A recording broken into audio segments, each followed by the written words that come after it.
오늘도 우리가 함께 찬양의 시간을 갖고 예배 드립니다. 우리 예배다 찬양단이 이제 우리 김중석 권사님이 70이 넘으셨으니까 80 될 때쯤 되면은 한 분 더 보강하고 90 될 때쯤 되면 지팡이를 제가 사드릴게요.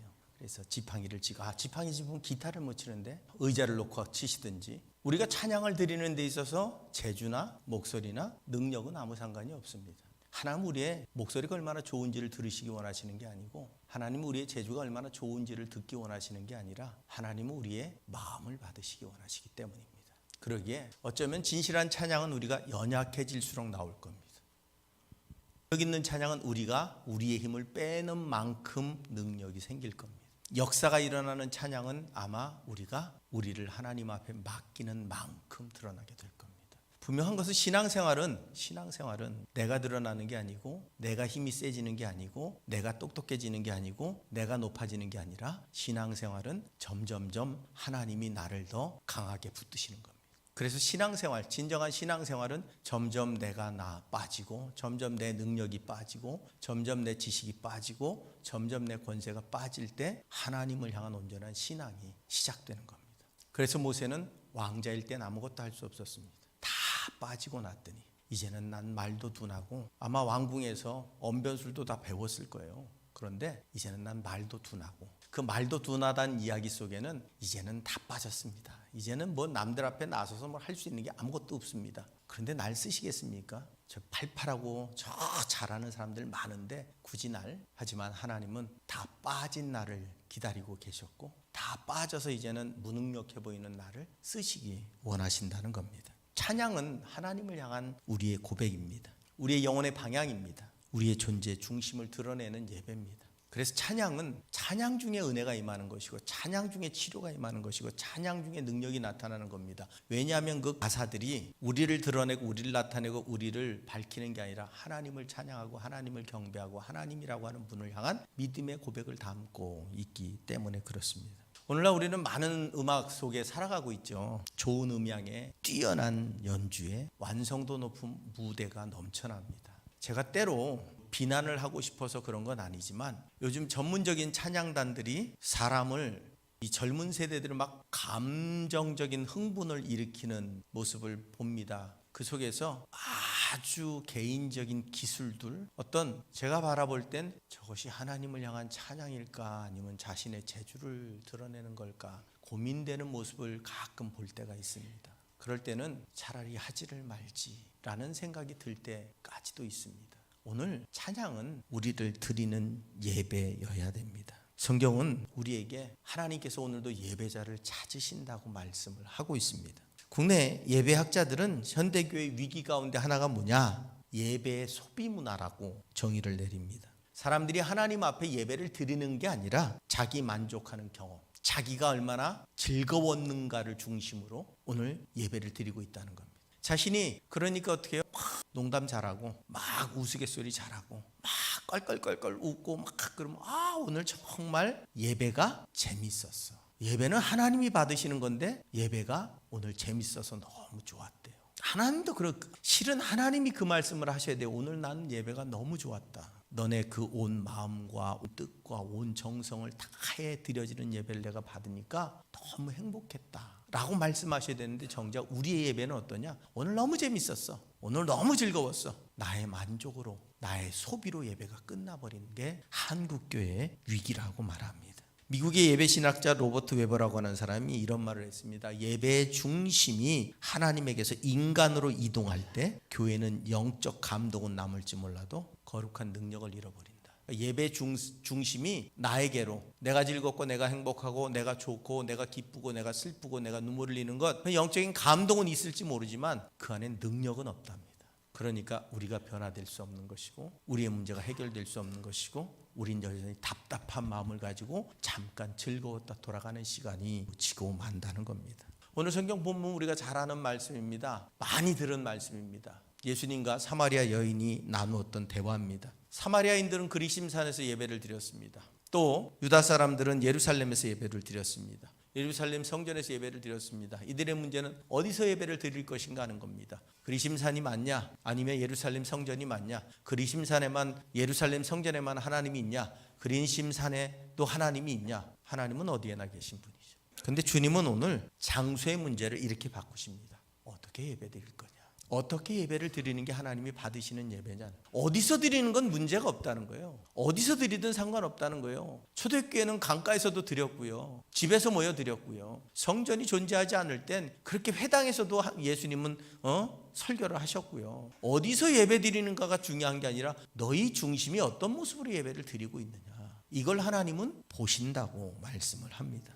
그래서 하나님의 영이시니 예배하는 자가 영과 진리로 예배해야 된다라고 말씀하시면서 아버지께서는 자기의 이렇게 예배하는 자들을 찾으신다라고 말씀합니다. 오늘 이 찾으신다라고 하는 말, 제테이라고 하는 말은 현재 능동형이랍니다. 곧 찾으셨다가 아니라 찾고 계신다는 거예요. 여전히 오늘도 과거로부터 지금까지 하나님은 예배자를 찾고 계시는데 오늘 우리가 드린 예배 가운데 하나님은 기뻐하시는 예배자를 찾으셨을까? 누가 할까요? 내가 합니다. 내가 지금 어떤 모습으로, 어떤 중심으로, 어떤 마음을 가지고 예배를 드렸느냐를 알면 나는 하나님이 찾으시는 예배자인지 아닌지 나 스스로가 이미 알고 있다는 거예요. 하나님께서 찾으시는 예배자가 내가 되기 위해 오늘도 몸부림치며 했을 때 우리는 하나님을 만나게 될 줄로 믿습니다.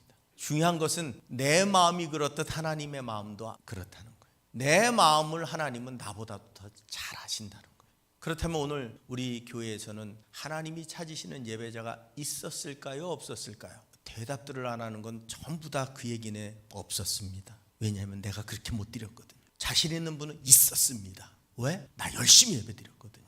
그럼 있었던 거예요. 내 중심을 다해 드렸으면. 중요한 건 여러분 우리의 외모의 모습을 보시는 게 아닙니다. 하나님 우리 중심을 보시는 것이지. 분명한 것은 찬양은 단순한 순서가 아닙니다. 하나님이 찾으시는 찬양이 될 때 그 안에 하나님이 함께 하시고 동행하시며 하게 될 줄로 믿습니다. 그러면 하나님이 찾으시는 찬양은 어떤 찬양일까? 첫째로 영으로 드리는 예배를 받으신답니다. 영의 찬양을 드려야 된답니다. 영이라고 하는 말 헬라어로 푸뉴마라고 하는 말인데 이건 그냥 정신을 의미하는 게 아닙니다. 인간 존재의 가장 깊은 중심. 인간은 하나님께서 코에 생기를 불어넣으심으로 생명이 됐답니다. 인간이 인간 될 수 있었던 것, 인간 존재로 깨어날 수 있었던 이유가 뭐냐면 하나님의 영이 우리 안에 들어옴으로부터 시작됐답니다. 그 하나님의 영이 죄를 저지름으로 인해서 하나님과 끊어져 버려서 죽어버렸습니다. 그런데 예수를 통해서 그 영이 다시 하나님께 연결되며 되살아났습니다. 그 되살아난 영은 하나님을 느낍니다. 하나님을 경험합니다. 하나님의 마음을 깨닫게 됩니다. 슬퍼하실 때 내 마음이 슬퍼지고 기뻐하실 때 나도 모르는 기쁨이 샘솟고 상황이나 환경이나 조건과 무관하게 내 안에서 하나님이 움직이시고 살아서 역사하실 때 나는 그 하나님 때문에 감사하기도 하고 감격하기도 하고 눈물을 흘리기도 하고 분노하기도 하고. 예수님은 분노 안 하셨습니까? 예수님도 성전을 정화시키며 분노하셨습니다. 그 하나님의 영이 그 안에서 너무도 분노하셔서 주님이 그 분노를 표출하실 수밖에 없었어요. 오늘 그 영으로 그 하나님을 깨닫는 그 하나님이 불어넣으신 영으로 예배하는 자를 찾으신답니다. 그건 인간적인 정신의 노력이 아닙니다. 성령에 의해서만 가능합니다. 성령이 내 안에서 기뻐하실 때 내 찬양이 기뻐지는 것이고 그 성령의 역사는 내가 마음의 문을 열고 주님을 온전히 영접해서 그분 앞에 설 때 우리의 영적인 문이 열려질 때 우리는 말씀 한마디에 찬양 한 구절에 눈물이 나고 기뻐하고 감격하고 감동하는 은혜를 누리게 되는 겁니다. 곧 찬양은 뭐냐? 하나님과의 만남이라는 것. 하나님과의 만남 우린 정신세계에서는 불가능합니다. 우리 지식 안에서는 불가능합니다. 하나님과의 만남 우리 육신 속에서는 불가능합니다. 오직 내 영이 살아날 때 하나님이 부어주신 그 영의 능력이 내 안에 살아날 때 그때 성령의 역사가 내 안에 일어날 때 우리는 하나님을 만나는 은혜를 누리게 될 줄로 믿습니다. 그러면 한 가지 여기서 질문은 어렵겠지만 질문은 이겁니다. 하나님을 만나셨습니까? 대답을 한 건지 안 한 건지 어디선가 아멘이란 소리가 들린 것 같은데 정확하게 아멘이 아니라 이러고 들린 것 같아서 확실하지는 않지만 어렴풋이 그렇다는 의견에 동의를 하고 싶기는 한데 완전하지는 않은 것 같고 애매한 대답으로 다시 한번 물어볼게요. 오늘 하나님을 만나셨습니까? 강요에 의한 만남이라도 만나시길 바랍니다. 중요한 건 하나님을 만나는 게 우리의 목표예요. 목적이에요. 제 얼굴 봐봤자 맨날 거무튀튀하고 그 얼굴이 그 얼굴인데 오늘 하나님 만나면 제 얼굴이 환하게 보일 줄로 믿습니다. 제 얼굴이 환하게 보이십니까? 예, 만난 분들이 꽤 많은 것 같네요. 왜냐하면 여러분, 하나님을 만나면 내 마음이 바뀌기 때문에, 하나님을 만나면 내가 바라보는 세상이 아름답기 때문에, 사람이 바뀐 게 아닌데 내가 바뀌는 거예요. 그래서 내가 바라보는 세상이 은혜로 가득 채워지는 거예요. 찬양은 하나님과의 만남의 통로의 수단입니다. 그래서 찬양은 단순하게 음정을 맞추는 게 아니라 마음을 하나님께 맞추는 시간입니다.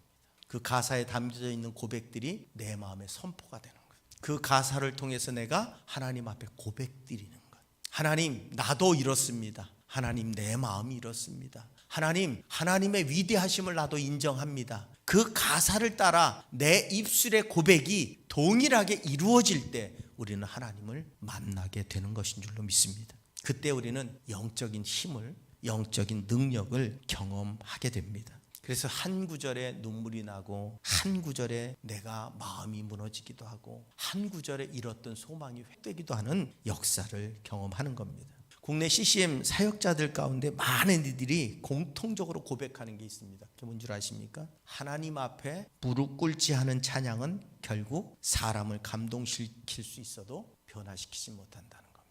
여러분, 찬양 사역자들이 기도 엄청 많이 해요. 왜냐하면 찬양은 단순한 노래가 아니기 때문이에요. 그건 영적인 만남이고 교류이기 때문에 본인이 먼저 영적으로 하나님을 못 만나면 전해줄 수가 없는 거예요. 그래서 기도를 많이 합니다. 그래서 뭐라고요? 감동은 줄 수 있어요. 목소리들이 좋고. 찬양 사역자들은 다르긴 다르더라고요. 앞에 서면 벌써 목소리 자체가 달라요. 저처럼 돼지 멱다는 소리는 안 하더라고요. 들으면 벌써 첫 구절에 감동이 와요. 그런데 변화시킬 수는, 사람이 변화시킬 수는 성령님이 오셔야 변화가 일어나는 겁니다. 그러기에 찬양 사역자들은 기도를 어마어마하게 한다는 겁니다. 하나님은 완벽한 소리를 찾고 계시지 않습니다. 하나님은 살아있는 영혼을 오늘도 찾고 계신 줄로 믿습니다. 그러기에 하나님은 영의 찬양을 기대합니다. 그 이야기는 기도하는 사람, 기도로 성령이 충만함으로 주 앞에 설 때 하나님은 만나 주시는 은혜를 더해 주신다는 겁니다. 두 번째로 진리로 드리는 찬양입니다. 영만 말씀하시지 않습니다. 진리로 예배하라고 말합니다. 이 진리라는 말, 알레테이아라고 하는 말은 숨겨진 것이 드러난다라는 의미입니다. 무엇을 꾸미거나 가장하거나 하는 것의 반대입니다. 곧 내가 내 안에 있는 하나님을 향한 내 마음, 그 뜻이 그대로 드려지는 예배, 그대로 드려지는 찬양을 하나님은 기대하신다고 말씀합니다. 진리로 예배한다는 것은 예수 그리스도 중심의 예배를 드리는 겁니다. 곧 주님을 바라보고 주님께 나를 드리고 내 진심의 고백으로 내가 그 가사를 입술로 내뱉지 않고 마음으로 내뱉을 때 그때 그 진리는 내 안에 새겨지고 그 진리가 나로 변화된 삶을 살아갈 수 있도록 만들 것이고, 하나님을 만났을 때 그 진리의 말씀이 내게 들려지는 은혜가 누려질 수 있게 되어진다는 거예요. 하나님은 오늘 그 진리를 예배로 드리는 자를 찾고 있다는 겁니다. 파이퍼 목사라고 하는 분이 하나님을 향한 감정은 중요하다, 그러나 진리 없는 감동은 오래가지 않는다고 말합니다. 우리는 찬양을 드리며 때로는 눈물도 흘리고 감정의 고절을 경험할 때가 있습니다. 찬양은 복음에 대한 반응입니다. 그래서 찬양은, 성경에서 찬양은 언제나 하나님의 행하심을 기억하는 겁니다. 홍해를 가르신 하나님, 광야에서 만나를 주신 하나님, 십자가에서 우리를 구원하신 예수님, 그 찬양은 막연한 분위기가 아닙니다. 우리에게 행하신 하나님의 역사를 고백하는 순간입니다. 그래서 시편 다윗을 보면 하나님의 성품을 찬양합니다. 하나님은 나의 목자시고 나의 반석이시고 인자하시고 영원하시며, 그분의 성품과 인격을 고백함을 통해서 그분의 그 성품과 인격을 인정하고 받아들이는 겁니다. 하나님이 누구신지를 고백하는 거예요. 그건 나의 믿음입니다. 그래서 찬양을 한다는 건 그냥 단순히 분위기를 조성하는 게 아닙니다. 예전에 우리 항상 예배 전에 나와서 찬양하면 준비 찬양 하시겠습니다. 준비 찬양이라는 건 없습니다. 그냥 하나님 앞에 영광을 돌리는, 그리고 그 찬양은 복음을 선포하는 역할을 감당하는 겁니다. 그래서 찬양 인도자는 찬양을 리드하는 사람이 아닙니다. 회중을 하나님께로 인도하는 길 인도자라고 하는 겁니다. 오늘 우리가 부른 그 찬양이 진리이면, 내 마음에 고백하는 진리가 되면 그 진리는 우리를 하나님께로 인도할 뿐만 아니라 우리의 삶을 변화시키는 능력이 되어질 줄로 믿습니다. 그리고 우리 찬양 가사는 거의 하나님의 영광을, 하나님의 능력을, 하나님의 성품을, 하나님의 사랑을 고백하는 가사들입니다. 그러기에 내 마음이 그것을 믿고 인정하고 순종하며 고백할 때 그게 진정한 하나님 기뻐하시는 찬양이 되어지는 줄로 믿습니다. 그러면서 마지막으로 삶과 연결된 찬양을 하나님은 기다리신다는 겁니다. 하나님께서 찾으시는 찬양은 예배당 안에서 끝나지 않습니다. 삶으로 이어지는 찬양, 우리가 진리를 영으로 고백했다면 그 영으로 고백한 진리는 우리의 삶에서 이루어져야 진리인 겁니다.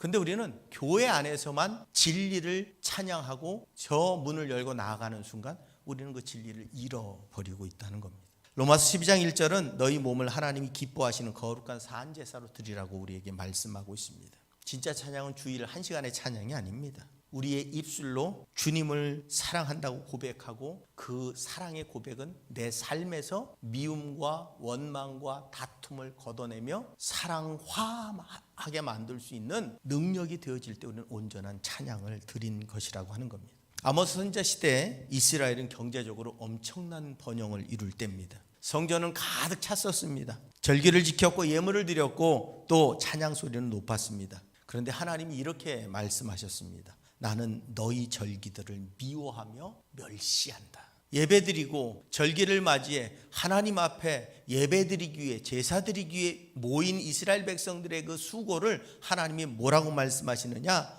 난 미워하고 멸시하겠다라고 말씀합니다. 이유는 하나 있습니다. 저 시장에 가난한 자들이 넘쳐나고 착취를 당하고 법정에서는 정의가 무너지고 있는데 정작 너희의 삶으로 세상을 바꾸는 일은 아무것도 하지 않지 않았니? 믿는다고 믿는 대로 살지 않았고 진리라고 진리를 이루며 살지 않았고 너희는 그저 예배 제사 드리러 와서 성전에서 거룩하다 거룩하다 거룩하다만 외쳤지 너의 삶의 현장에서는 하나도 거룩하지 않아. 너의 삶의 현장에서는 하나도 변화가 없는, 너의 삶의 현장에서는 아무것도 내 향기를 드러내지 않는 예배자가 아니었다는 거예요. 그러기에 진정한 예배자로서의 찬양을 요청하는 겁니다. 아모스 선지자는 이스라엘 백성들에게 이렇게 말하면 내 노랫소리를 내 앞에서 그칠지어다. 삶이 무너지니까 하나님은 그 삶으로부터 받아야 될 영광을 받지 못하시고 진정한 영광, 진실한 영광이 없는 입술만의 찬양을 하나님은 기뻐하시지 않겠다고 말씀하는 겁니다. 결국 참된 찬양은 뭐냐? 내 삶으로 내가 고백한 그 찬양을, 그 진리를 이루어가는 게 진짜 찬양이라는 겁니다.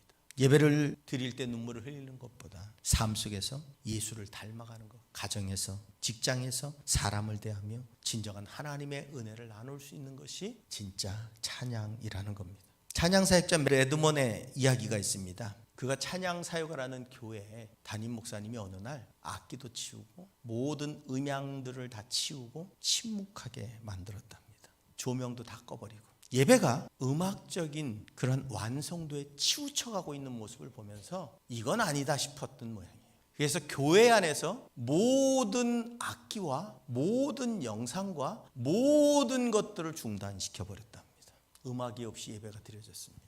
처음에는 어색했고 처음에는 이상했습니다. 그런데 그렇게 이상한 예배 속에서 점점 깨달아지는 건 예배 없이 자신들의 관심을 끄는 대상이 없이 하나님 앞에 집중하기 시작하는 성도들의 모습을 보게 되어졌다는 거예요. 여러분, 찬양은 하나님께 집중하게 만드는 거예요. 영상은 하나님 앞에 집중하게 만드는 거예요. 조명은 하나님 앞에 집중하게 만드는 도구입니다. 우리가 이것을 잊어버릴 때 점점 제가 아까 말씀드린 것처럼 악기 연주 주법과 연주의 방식들이 화려해지고 조명이 화려해지는데 그 속에서 흥분한 젊은이들의 모습을 보겠는데 과연 하나님을 만날 수 있을까라는 의심이 들더라는 겁니다. 오늘 우리에게도 분명한 사실은 껍데기는 중요하지 않습니다. 우리 안에 계신 성령님이 나와 함께 하심으로 내가 찬양 안에 은혜 받은 그 삶을 세상 가운데 진리라고 고백했고 영적으로 선포한 그 말씀들을 내가 세상에 살아낼 때 우리는 진짜 찬양하는 자가 되어질 수 있음을 기억하시기 바랍니다. 찬양은 무대에서 끝나는 게 아닙니다. 삶으로 이어질 때 진짜 예배가 된다는 겁니다. 오늘 예수님은 분명히 말씀합니다. 아버지께서는 이렇게 예배하는 자들을 찾으신다고 말씀합니다. 오늘 우리가 하나님이 찾으시는 예배자가 되기를 원합니다. 찬양은 단순한 그냥 노래가 아니라 우리의 예배입니다. 예배의 일부입니다. 우리는 진심으로 예배를 드리고 그 예배로 우리를 변화시키고 그 진리의 선포로 세상 가운데 나아가 진리를 살아내는 거룩한 삶을 통해서 하나님이 찾으시는 거룩한 예배자, 하늘의 문을 열고 주와 동행하는 충만한 은혜의 삶, 주님, 내가 주님을 온전히 고백할 수 있게 해달라고 고백한 그 입술의 고백으로 세상 속에서 주를 고백하는 거룩한 하나님의 백성으로 살아가실 수 있는 저와 여러분들의 삶이 되실 수 있기를 주님의 이름으로 부탁을 드립니다.